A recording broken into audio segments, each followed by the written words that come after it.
Hi අපේ Matara tour එක යනකොට අපි ඇවිදපු තැන් ගැන වෙන වෙනම වීඩියෝස් ගේනවා කියලා අපි කලින් වීඩියෝ එකේදී කිව්වනේ. මේ තමයි පළවෙනි තැන. නෙළුම් කුළුණ.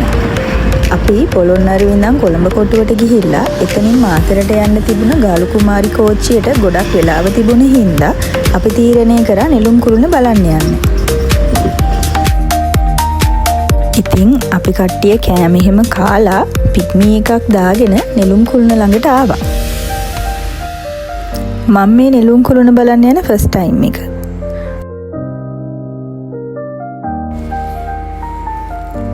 අවුව නම් හොඳටම සැරයි.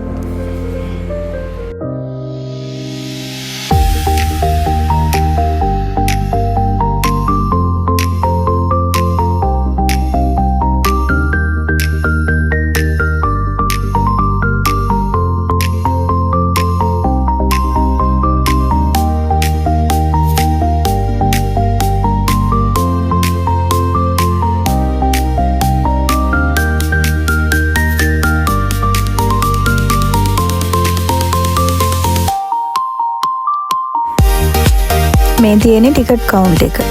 අපි පික්සෙල් බූම් එකත් බලන්න ගිය නිසා අපි එක්කෙනෙකුට රුපියල් 850ක් වුණා ටිකට් එක. මෙතන ඔයාලට ඕන නම් shopping කරන්නත් පුළුවන්.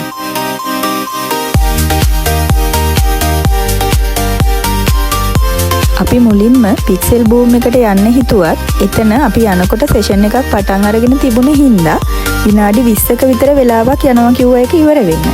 ඒ නිසා ඒගොල්ලෝ අපිට යෝජනා කළා උඩට ගිහින් ඇවිල්ලා ඊට පස්සේ පික්සෙල් බූම් එක බලමු කියලා.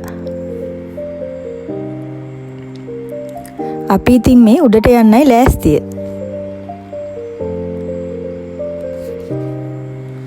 ඔන්න අපි කට්ටිය ලිෆ්ට් එක ඇතුළට ගියා. අපි දැන් යන්න හදන්නේ 29 වෙනි තට්ටුවට. ඒ කියන්නේ නෙළුම් කුළුණේ උඩට.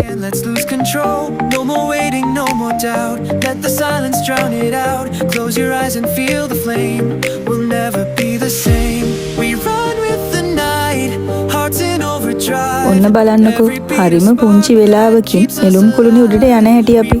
Through the dark, glowing from inside. This rhythm's our escape, our fire, our high.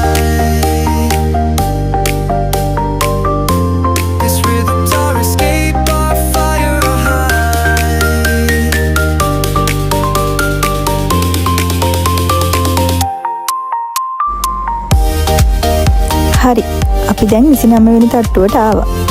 ඔන්න නෙළුම් කුළුණේ උඩට මාම්පුවාම මෙහෙම තමයි වටපිට පේන්නේ. ඔන්න කොළඹ නගරයේ සුන්දරත්වය බලන්න තියෙන ලස්සනම තැනක් තමයි මේක.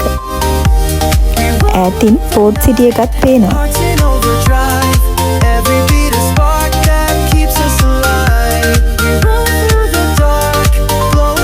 මේක වටේ වටයක්ම ගිහින් සුන්දරත්වය බලපු අපි ටිකක් වෙලා එතන ඉඳලා ඊට පස්සේ ආපහු පහළට ආවා පික්සෙල් බූම් එකට යන්න. ඊට පස්සේ එතන තිබුණ ලොබි එකේ ටිකක් වෙලා වාඩි වෙලා ඉන්නකොට අපේ වාරේ ආවා. අපි දැන් මේ යන්නේ පික්සෙල් බූම් එක ඇතුළට.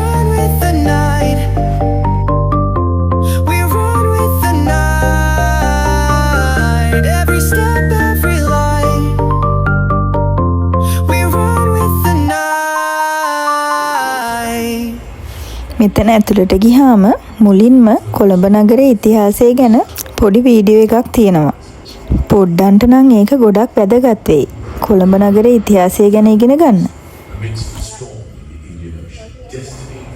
එතනින් එහාට ගියාම තමයි මෙන්න මේ පාරාදීසයක් වගේ කොටස හම්බෙන්නේ. එක එක ඇනිමේෂන් ලස්සනට දාලා අපිට ගොඩාක් විනෝද වෙන්න පුළුවන් විදිහට තමයි මේ කොටස නිර්මාණය කරලා තියෙන්නේ. මට නම් දැනුනේ හරියට සුරංගනා ලෝකයකට ගියා වගේ හැඟීමක්. මේ බලන්නකෝ පොඩි අයත් එක්ක හරියට අපිත් විනෝද වුණ ලස්සන.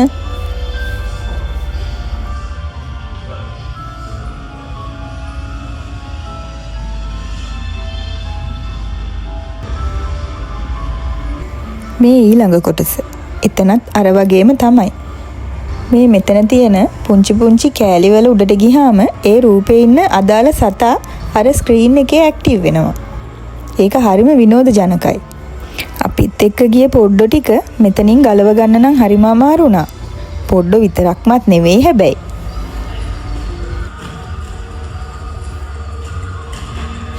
නෙළුම් කුළුණ බලන්න ගිය සංචාරේ මම ආසම වුණ කොටස තමයි මේ පික්සෙල් බූම් එක.